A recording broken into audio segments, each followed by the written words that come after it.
ذکر نہیں ہے تو کوئی بات نہیں، میری طرف توجہ فرمائیے۔ اللہ رب العزت کی بارگاہ میں یہ دعا ہے کہ اللہ تعالیٰ ہماری اس حاضری کو شرف قبولیت عطا کرے، آمین۔ ادھر میری طرف دیکھیے، اگر کوئی اٹھ کر جاتا ہے تو اس کو نہ دیکھیے، آتا ہے اس کو نہ دیکھیے، میری طرف دیکھیے۔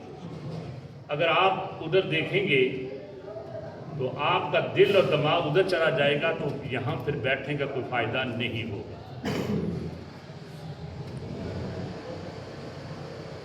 میں نے قرآن پاک کی جس آیہ مبارکہ کو موضوع سخن بنایا، اس کے اندر ایک آرڈر ہے اور ایک خبر، ایک حکم ہے اور اس کے بعد ایک عظیم خبر ہے۔ حکم کیا ہے اور خبر کیا ہے؟ سنیے قرآن۔ اللہ تعالیٰ نے یہ کیا فرمایا؟ وَأَقْسِمُوا إِنَّ اللَّهَ يُحِبُّ الْمُحْسِنِينَ۔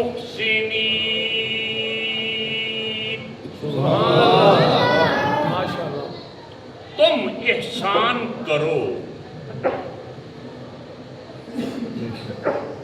نیکی کرو،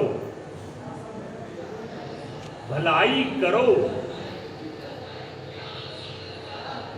اور پھر آگے خبر یہ دی کہ جو آدمی نیکی کرے گا، احسان کرے گا، بھلائی کرے گا، اللہ رب العزت اسے پسند کرے گا، اللہ تعالیٰ اس سے محبت کرے گا۔ اب ذرا توجہ فرمائیے، یہاں اللہ تعالیٰ نے آرڈر دیا، اللہ نے یہ حکم دیا کہ تم احسان کرو۔ اب سوال یہ پیدا ہوتا ہے کہ یہ آرڈر کیا علماء کو ہے، کیا سادات کو ہے، کیا پیروں کو ہے، کیا مریدوں کو ہے، کیا چودھریوں کو ہے، زمینداروں کو ہے؟ اللہ رب العزت نے کسی شخصیت کا ذکر کیا؟ اس کا جواب ہے کہ اللہ تعالیٰ نے کسی بھی شخصیت کا ذکر نہیں کیا۔ پھر اللہ تعالیٰ نے اقسموا فرما کر کیا کسی وقت کا ذکر کیا کہ تم احسان کرو فجر کے وقت، نیکی کرو شام کے وقت، نیکی کرو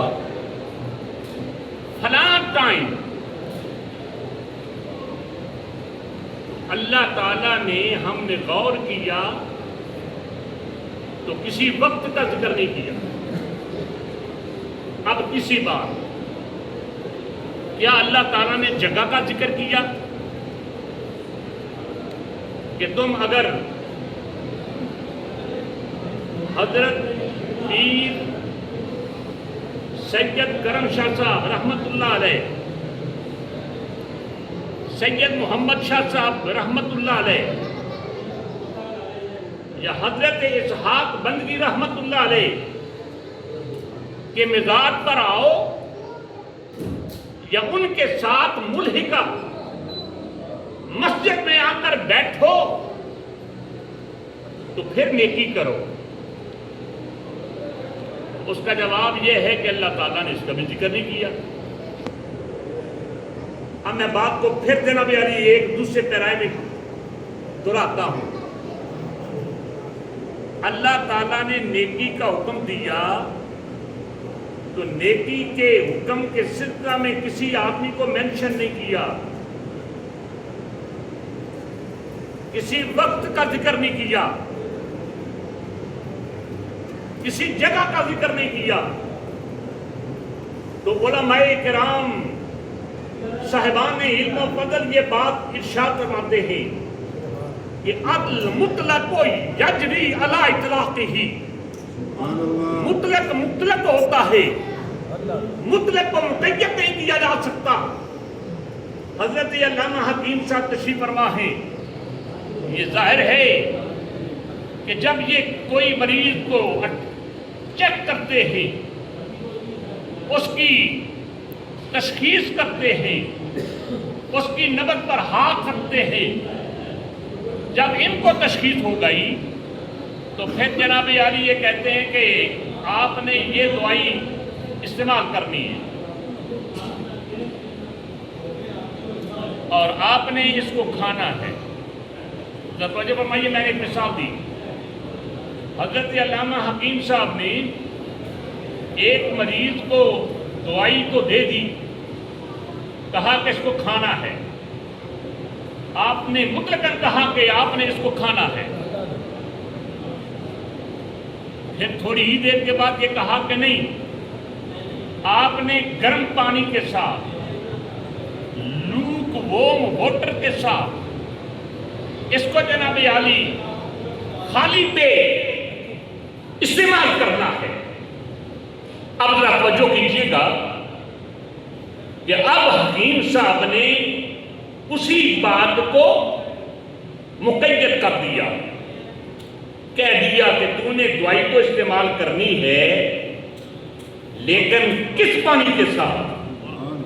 اب ذرا توجہ کیجیے گا، میں نے یہ مثال دی، اب پہلے حضرت حکیم صاحب نے کہا کہ تم نے یہ دوائی استعمال کرنی ہے، اب مریض جس طرح بھی استعمال کرے سو کرے، لیکن جب انہوں نے اس مریض کو کہہ دیا کہ تو نے گرم پانی کے ساتھ تو نے اس وقت اس کو استعمال کرنا ہے، تو اب یہ بات مطلق نہ رہی بلکہ مقید بن گئی۔ تو جب مقید بن گئی تو میرے بھائیوں میں پھر یہ بات عرض کر رہا ہوں، ادھر میری طرف توجہ فرمائیے، اللہ تعالیٰ نے یہ کیا فرمایا، وَأَحْسِنُوا إِنَّ اللَّهَ يُحِبُّ الْمُحْسِنِينَ۔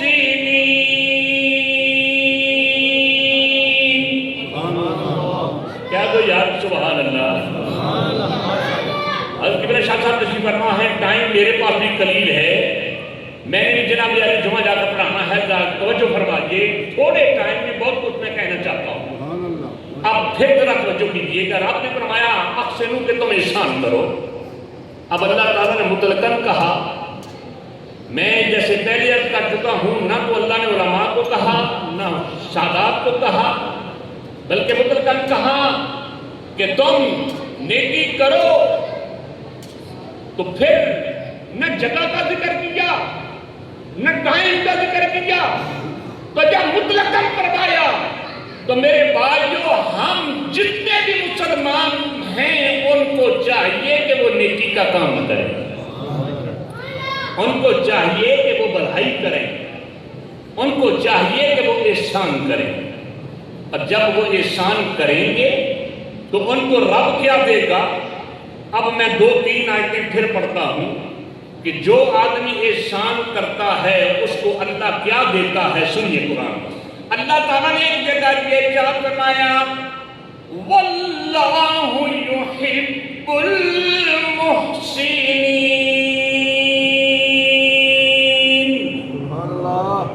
اللہ تعالیٰ احسان کرنے والے کو پسند کرتا ہے، محبت کرتا ہے۔ دوسرے کا اللہ نے فرمایا، إِنَّ رَحْمَتَ اللَّهِ قَرِيبٌ مِّنَ الْمُحْسِنِينَ۔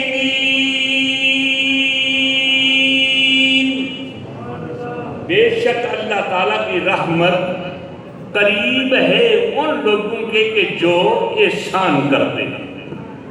پھر اللہ تعالیٰ نے ایک اور جگہ فرمایا، اللہ تعالیٰ یہ کیا فرماتا ہے، إِنَّ اللَّهَ لَمَعَ الْمُحْسِنِينَ۔ اللہ تعالیٰ احسان کرنے والوں کے ساتھ ہے۔ اب ان 3 آیتوں سے یہ نچوڑ، 3 آیتوں سے یہ رزلٹ اور 3 آیتوں سے یہ ثمرات ہمیں ملے کہ جو آدمی احسان کرتا ہے اللہ اس سے محبت کرتا ہے، جو آدمی احسان کرتا ہے اس آدمی کے رب کی رحمت قریب ہوتی ہے، اور جو آدمی احسان کرتا ہے اللہ رب العزت ہمیشہ اسی کے ساتھ ہوتا ہے۔